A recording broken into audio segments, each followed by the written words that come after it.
आणि आता पाहूया महत्त्वाच्या 25 बातम्या। एसटी भाडेवाढ सर्वसामान्यांना परवडणारी नाही, सरकारने हा निर्णय मागे घ्यावा। संभाजीनगरच्या चक्काजाम आंदोलनात अंबादास दानवेंची मागणी।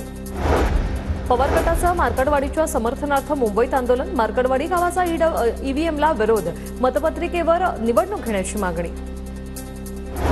रायगडच्या पालकमंत्रीपदावरून आमच्या आमदारांच्या भावना तीव्र, शिंदेना रायगडमध्ये काय चाललंय याची कल्पना, शिंदे फडणवीसांशी चर्चा करून निर्णय घेतील, रायगडच्या पालकमंत्रीपदावरून सामंतांची प्रतिक्रिया।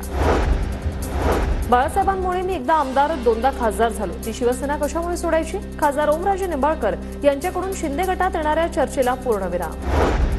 पुण्यातील प्रकरणाची माहिती घेऊन बाबुराव चांदोरेंवर कारवाई होणार, अजितदादांच्या राष्ट्रवादीतील वरिष्ठ नेत्यांची माहिती। चांदोरेंची आधीही मारहाण आणि दहशत निर्माण करत असल्याच्याही तक्रारी।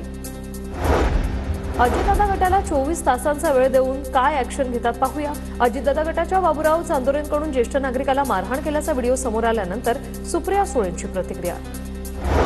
छावा चित्रपटातील आक्षेप असलेली दृश्य आम्ही काढून टाकणार, कोणाच्या भावना दुखावण्याचा आमचा हेतू नाहीये, राज ठाकरेंच्या भेटीनंतर दिग्दर्शक लक्ष्मण उतेकर यांची प्रतिक्रिया।